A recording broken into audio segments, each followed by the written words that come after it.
Reproductive Health Law na ipatutupad na sana sa Abril, pansamantalang binigil ng Korte Suprema. CBCP, natuwa at di raw titigil sa pangangampanya kontra rito. No late payment policy. Aalisin na ng University of the Philippines kasunod ng kontrobersiya sa pagkamatay ng estudyanteng si Cristel Tejada. Manawagan naman ang ilang estudyante. Bumaba sa pwesto ang ilang opisyal ng universidad. Exclusive. Apo ni Dolphy, arestado sa drug raid sa Santa Cruz, Laguna. Suspect, itinangging nagtutulak siya ng droga. Mamahaling sports car na nagkakalaga ng 45 milyong piso. Nasabat ng Bureau of Customs.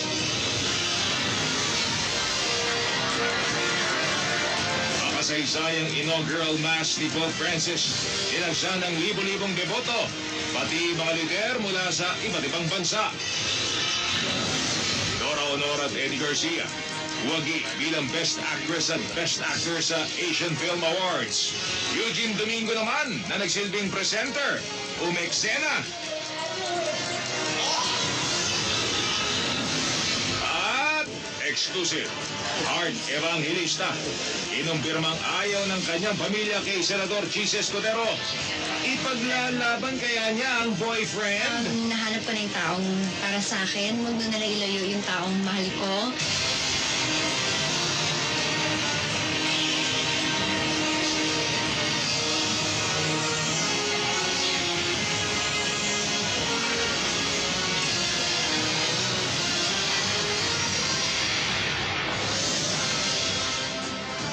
Ang inyo pong napapanood ay yung tinatawag na inaugural mass ng ika-266 na Santo Papa ng Simbahang Katoliko, si Pope Francis.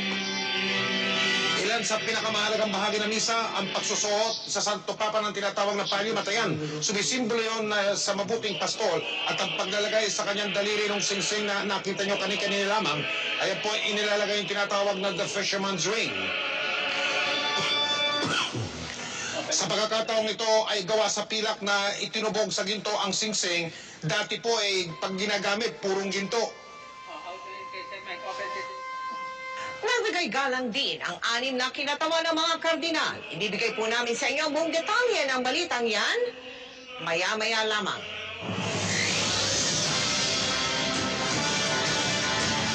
Magandang gabi po. Naunsyami ang dapat sana'y pagpapatupad ng Reproductive Health Law matapos ang mahal na araw. Pinigil muna kasi ng Korte Suprema ang pagpapatupad ng bagong batas sa loob ng 4 na buwan. Mula sa lungsod ng Maynila, nakatutok live si Lia Manyalang sa studio. Lia? Mel, Mike. Susunod, empleyado ng isang cable company na nagnakaw at nanaksak pa ng babae sa loob ng bahay nito, sumuko na sa pulisya. Tangkang pagpupuslit ng isang sports car na nagkakahalaga ng 45 milyong piso na harang ng Bureau of Customs.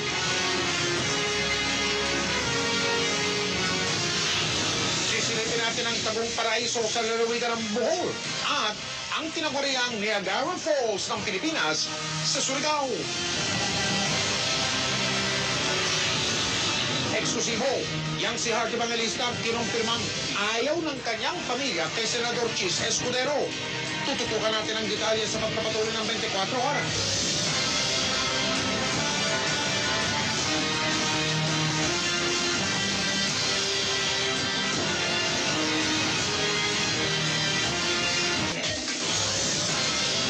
Susunod, sports car na mas mahal pa sa isang palasyo ng bahay nasa bus. Iba't ibang workshop na pwedeng pagkaabalahan ng mga chikiting ngayong summer. Alamin. At American singer na si Demi Lovato nasa bansa na para sa isang concert. Tutukan lahat ng yan dito sa 24 oras.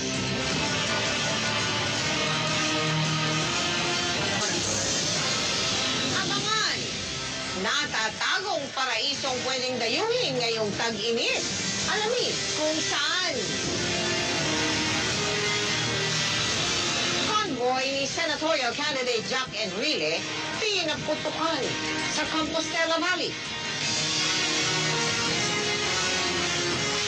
At exclusive, Art Evangelista inamin na tutol ang kanyang pamilya sa relasyon nila ni Senator Chis Escudero. Walang patid na pagtutok dito sa 24 oras.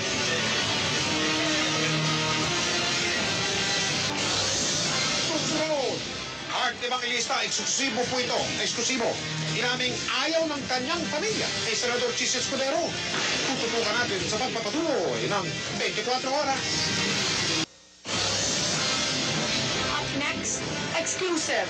Art Evangelista kinumpirmang hindi boto ang kanyang mga magulang kay Senator Chis Escudero. Mga magulang ni Art Evangelista, nagsalita na rin, lubayan na raw ng senador ang kanilang anak. Non-stop ang pagtutok dito sa 24 oras.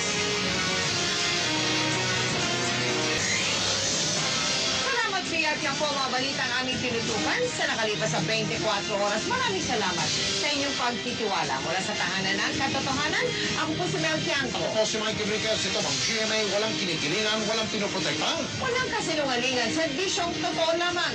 At dahil hindi natutulog ang balita, Nakatutok kami 24 oras.